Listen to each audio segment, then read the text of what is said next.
अब आगे क्या है, क्या ग्रेड थर्ड वैकेंसी की तरफ जाना चाहिए, या ग्रेड सेकंड दोबारा आ रही है, या ग्रेड फर्स्ट पे जाना चाहिए, या सर सुनने में आ रहा है कि ईओ आरओ की वैकेंसी आ रही है, सर सीटी की तरफ जाना चाहिए, आरएस की तरफ जाना चाहिए, या कुछ और की तरफ जाना चाहिए। हमारे सामने जब बहुत सारे विकल्प होते हैं तो, और आज के टाइम में तो सबसे बड़ी प्रॉब्लम है अधिकता। जब चीजें आदमी के पास सीमित हो तो चीजें जल्दी अच्छी हो जाती हैं। आप लोगों के साथ क्या है कि डिसीजन पावर तुम लोगों का खत्म हो गया, सोशल मीडिया ने खत्म कर दिया है, कंपैरिजन ने खत्म कर दिया है। और जो मेंटर हैं मेरे जैसे, वो लोग भी आपको कंफ्यूज कर देते हैं, सब बढ़िया बढ़िया वीडियो बनाते हैं, आपको लगता है यार ये सही कह रहा है वो कह रहा है, आप खुद को तो सुनते नहीं हो, दूसरों की ज्यादा सुनते हो, इस वजह से आपकी डिसीजन पावर खत्म हो गई। अब आप लोगों के सामने जो वास्तविक स्थिति मैं रख रहा हूं, इसके अकॉर्डिंग डिसीजन लेना। जिन बच्चों को लगता है कि सर ग्रेड सेकंड अच्छा नहीं कर पाए, क्या ग्रेड थर्ड के साथ जाना चाहिए, ग्रेड थर्ड कब आएगी कोई नहीं जानता। मैं कह दूं अगस्त में आएगी, सब बेवकूफ बना रहा हूं, मैं कह दूं दिसंबर में आएगी, बेवकूफ बना रहा हूं, मैं कह दूं कोई नहीं जानता है।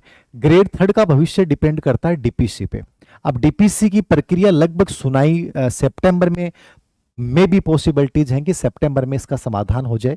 सितंबर में समाधान होता है, उसके बाद जो है वैकेंसी आई तो मान लो दिसंबर में आती है, 2027 में आती है। अपन यही मान के चलते हैं कि 2027 में ग्रेड थर्ड आपके सामने आएगी।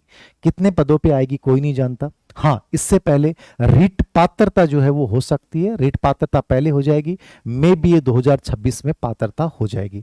जिन्होंने पात्रता नहीं की वो पात्रता करें, और जिनको लगता है कि सर मेरे लिए ग्रेड थर्ड बेस्ट है, तो मैं आपको ये कहूंगा कि ग्रेड थर्ड बेस्ट है कि सेकंड ग्रेड बेस्ट है, फर्स्ट ग्रेड, अभी आप में से कोई डिसीजन नहीं होगा। तो सिंपल सा तरीका क्या अपनाओ, सब्जेक्ट है उसको छोड़िए मत, जो उसका कमजोर पार्ट है उसको पढ़ते जाइए। जीके में जो कमजोर पार्ट है, जैसे इतिहास का संस्कृति बहुत हार्ड आ रहा है, गाइडों से लगभग गाइडें फेल सी दिख रही हैं, तो अच्छा कंटेंट उठाइए, अच्छी टेक्स्ट किताबें उठाइए, पॉलिटी का अच्छा उठाइए, जो भी आपको लगता है कि यार ये कमजोर पार्ट रहा है उनका वो पढ़ना स्टार्ट कर दीजिए। वैकेंसी आपके सामने कुछ भी नहीं दिख रही है, लेकिन अपना बेसिक फाउंडेशन मजबूत बनाओ। यदि आपने राजस्थान जीके को बहुत अच्छा कर लिया, सब्जेक्ट को अच्छा कर लिया, राजस्थान बोर्ड की बुक्स को अच्छा कर लिया, तो आप मान के चलिए कि मान लो आपको लगता है कि 4 महीने बाद ग्रेड थर्ड आ रही है, ग्रेड सेकंड आ रही है, ग्रेड फर्स्ट आ रही है, उसके बाद आप आराम से डिसीजन ले सकते हैं। लेकिन कम से कम ये कोशिश करो कि मेरा फाउंडेशन बहुत स्ट्रांग होना चाहिए।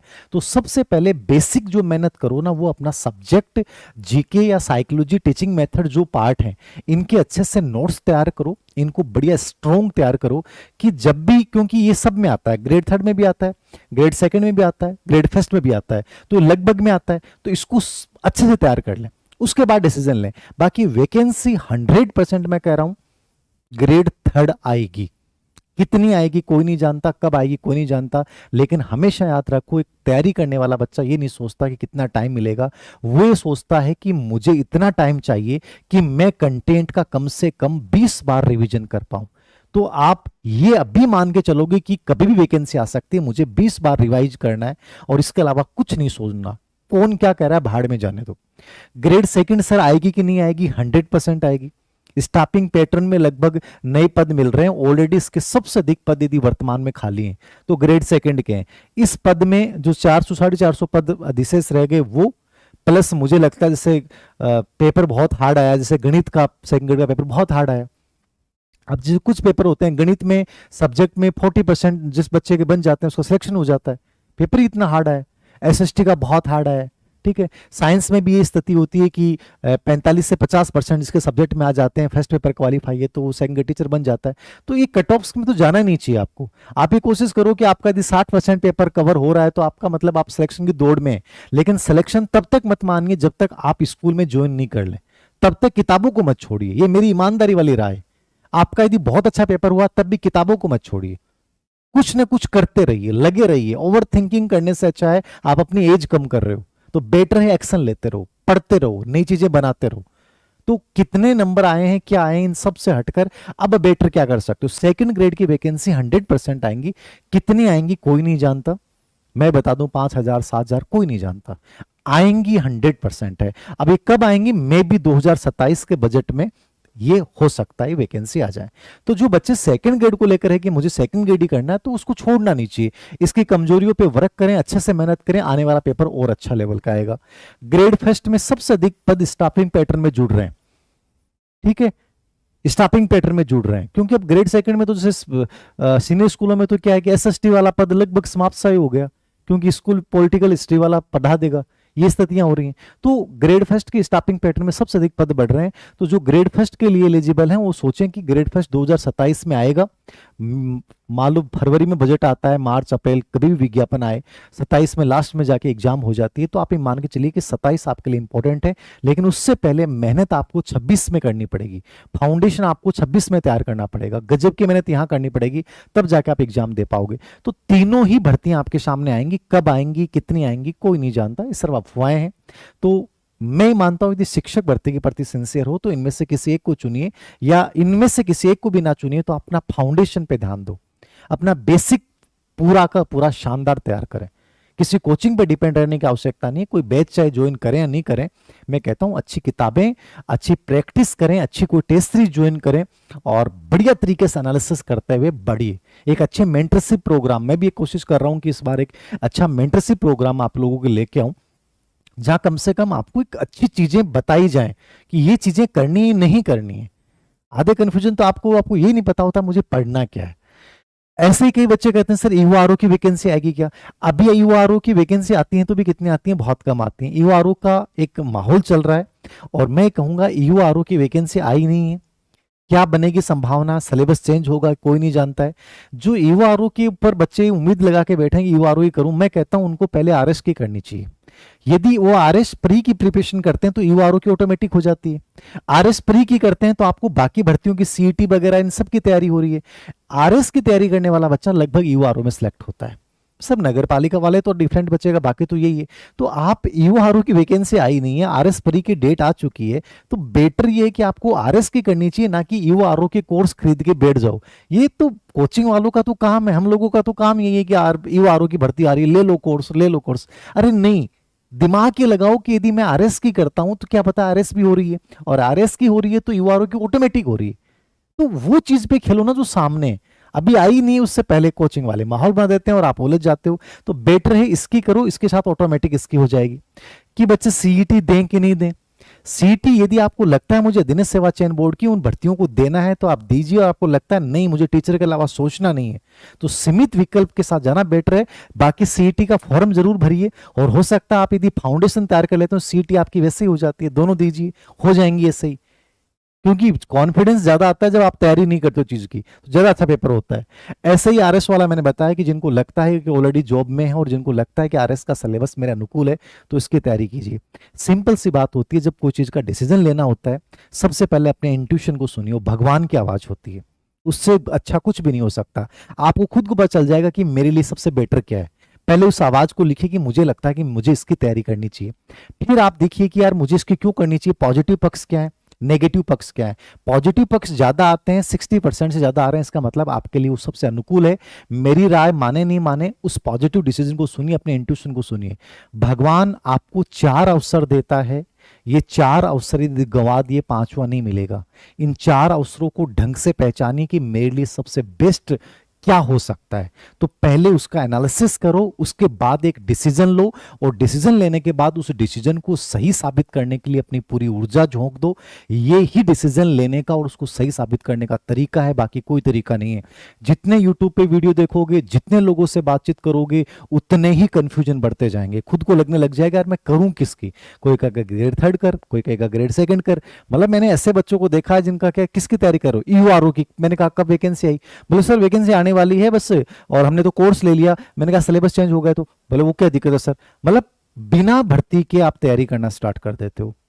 ठीक है, हो सकता है पद आएंगे कि नहीं आएंगे, थोड़ा सा दिमाग लगाओ, जिसकी ऑलरेडी आपने प्रिपरेशन की है उसी से जुड़िए, उसी को कंटिन्यू आगे कीजिए। और कभी भी हमेशा बड़ी भर्ती को चुनिए, छोटी वाली भर्तियों की तैयारी ऑटोमेटिक हो जाएगी। ये कुछ चीजें आपको खुद को अच्छे डिसीजन लेने पड़ेंगे, ना कि सोशल मीडिया पे सुनकर अपने तय करें कि यार ये मेरे लिए बेटर है कि खराब है। ये मेरे अकॉर्डिंग कुछ बातें थी जो शायद आपको समझ में आएगी। और बाकी जिनके 40% नहीं बन रहे हैं, मैं उन बच्चों को ये कहूँगा डिप्रेशन में आने की आवश्यकता नहीं है। कई बार बहुत अच्छी तैयारी से भी सिलेक्शन नहीं होता, मैंने ऐसे बच्चों को देखा है। और कई बार नॉर्मल तैयारी से भी 40% ज़्यादा नंबर बन जाते हैं।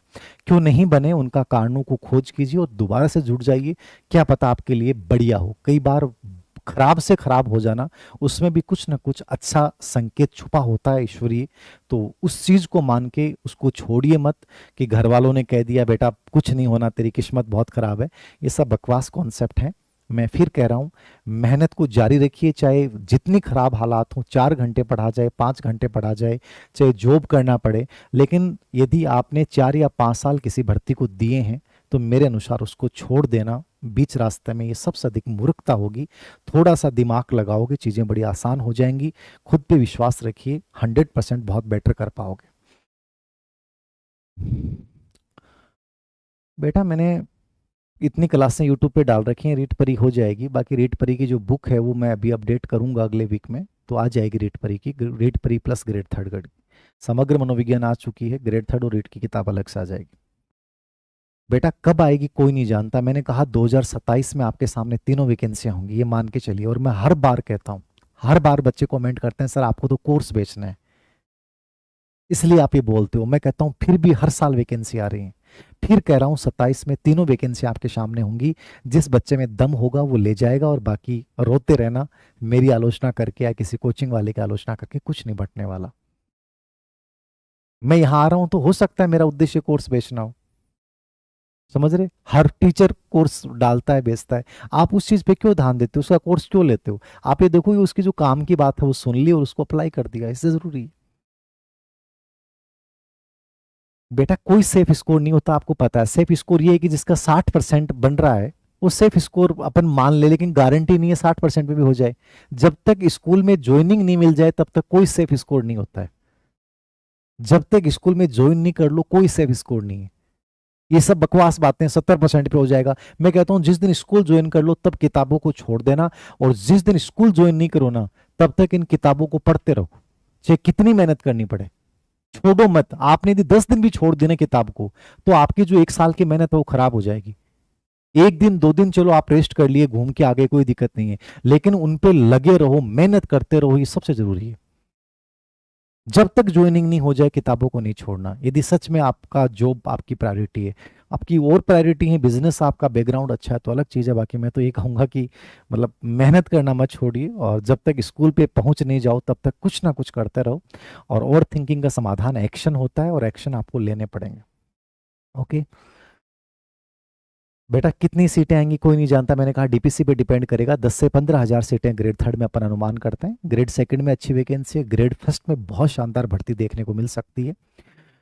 आरएस आपके सामने है। ईओआरओ में कोई ज़्यादा वैकेंसी आती नहीं क्योंकि प्रशासनिक पोस्ट है, बट ये लगभग बच्चे इसमें सेलेक्ट होते हैं वो आरएस की तैयारी करने वाले होते हैं, क्योंकि वहाँ से उनका बैकग्राउंड स्ट्रांग हो जाता है। तो थोड़ा सा जो डिसीजन लो ना वो सोच समझ के लो, ज़्यादा बेटर रहेगा।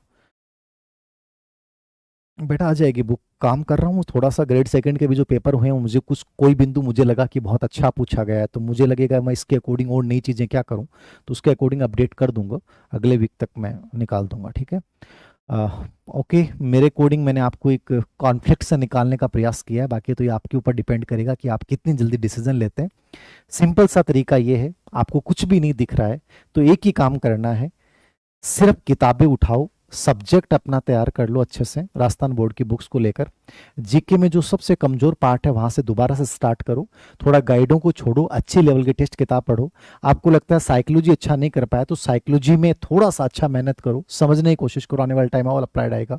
टीचिंग मेथड्स में या जो भी ये पार्ट जो होता है ना, ये हमेशा बेसिक पार्ट होता है, अब ये हर जगह आता है। तो आपको कोई बढ़ती की प्रिपरेशन करना छोड़िए कि कौन सी ऐप पहले आएगी कौन सी जल्दी आएगी, आप तो केवल फाउंडेशन पे तैयार करो और इनको अच्छे से तैयार करो, एक अच्छा रूटीन बनाओ। और कोई बात नहीं, पारिवारिक स्थिति खराब है तो कोई पार्ट टाइम जॉब कर लो, कुछ भी कर लो, 2-4 घंटे 5 घंटे का कुछ भी कर लो, ठीक है। तो करते रहो लेकिन तैयारी को छोड़ना मत, ये मेरी आपको आखिरी सलाह है। कई बार जब आपको लगता है ना कि सब कुछ खत्म हो गया, वहां एक नया बीज अंकुरित होता है और वहां जो फूल और फल लगते हैं ना वो जिंदगी बदल देते हैं। इसलिए उम्मीद बनाए रखेगा कि आपको लगता है कि जमीन बंजर हो चुकी है, कुछ नहीं उगने वाला, मैं फिर कह रहा हूं, फिर से बारिश होगी, फिर से एक बीज पलवित पुष्पित होगा, वो बीज एक वृक्ष बनेगा, उस वृक्ष पे बहुत सुंदर फल लगेंगे, ये मैं कह रहा हूं आपको। बस उम्मीद बनाए रखिएगा, मेहनत मत छोड़िएगा। आप सबको ढेर सारी शुभकामनाएं कि आप एक अच्छे डिसीजन लेके और आगे बढ़ेंगे, ये मैं उम्मीद करता हूं। धन्यवाद। फाउंडेशन तैयार कर लो, आप वैकेंसी कब आएगी, कौन आएगी, कोई नहीं जानता, बट इस पे तो कम से कम मेहनत करो। ठीक है, थैंक यू वेरी मच।